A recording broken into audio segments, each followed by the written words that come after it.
Guys, Idaho4 rabbit hole. That's what we're talking about. In Birdie's live last night, he was talking and he gets so frustrated, and I hate that. He looks at the comments and it frustrates him because some people are just they just do it just to make you get frustrated. So I hope you don't do that anymore. Leave it be, okay? Let those people talk shit, okay? But we are just questioning, going through every single scenario you can think of to figure out what even freaking happened, what even started this whole thing with the four college students.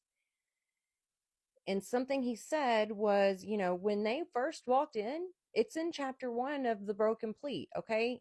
Nunez says I think he might have killed himself, you know? And like mm, anyway, you know, and then maybe her. But I don't know. I don't think that's what happened.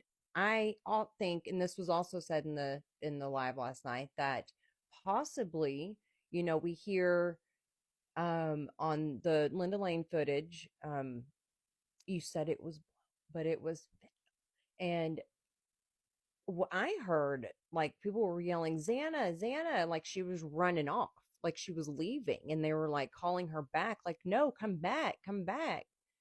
I don't know. And I can't remember what time that was, unfortunately, because don't we see him walking up to an apartment? It looks like Ethan. I've always thought that looked like Ethan um at around like 12:30.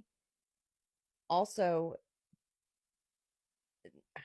we'll leave that out. So what I think possibly could have happened is that he OD'd Xana, and this is what Birdie had said, okay? This is not coming just from me. This is me going off of what he said. Maybe he OD'd. Xana's there babysitting, taking care of him because she was in a t-shirt only, remember?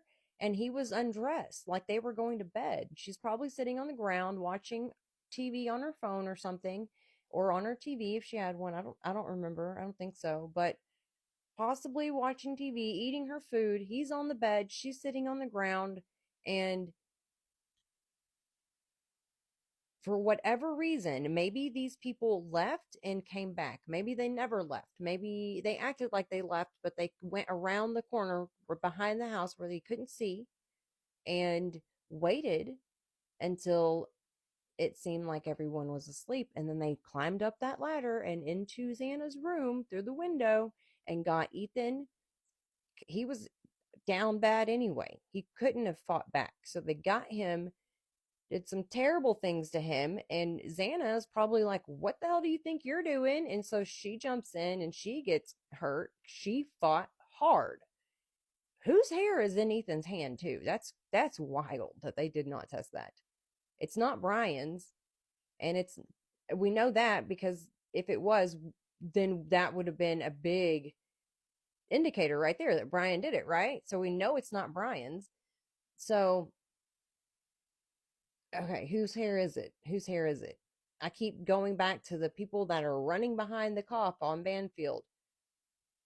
Those are probably the people that did it. Like that's anyway, or they're running away because they know what just happened, and maybe they were the ones that did the post-mortem wounds.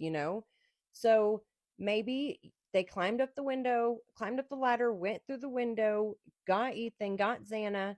Kaylee comes down, or maybe Kaylee was already in the living room playing with the dog, and she hears all that commotion and she's like, oh shit, somebody's here. So she runs up to get Maddie and then runs back down, runs into them, and they get her. And that's maybe why her diluted red is on the ping pong table, because he's grabbing her, maybe punched her, and drool and blood came out and mixed, diluted together, or the spilled cups diluted it.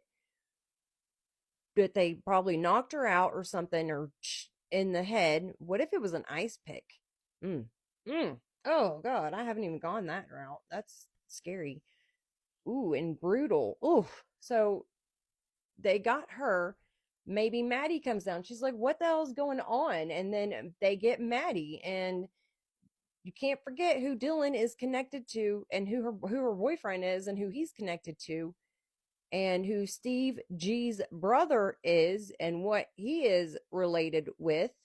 cannot forget those things because I believe those things are very important. The background of these students and the background of their parents is big here because they all have one thing in common, except for Ethan, but he was already out, and E and D had already been arrested. No, this was later on. They were arrested in 2023 for the death of a student who OD'd on the rugs that they were distributing. Okay, that girl and boy, I don't want to say names because I don't want to be next. So maybe somebody connected with that. They go up and they get them all. They're like, all right, we have to get all the witnesses. And Dylan, probably a trustworthy person. Bethany is at the bottom. They probably didn't even know she was there. That's why she stayed there. And maybe Dylan didn't know that was going to happen, but I don't see how she wouldn't have known because I really feel like she's just lying. She's fake crying and everything. And anyway, yeah, that's really what I think what happened. And then there has to be a frat that was involved. There has to be a police officer that was, there to help this go down, like the Banfield cops. And then there just has to be cooperation from a lot of people for this to happen. And nobody's told. I don't know. I don't know.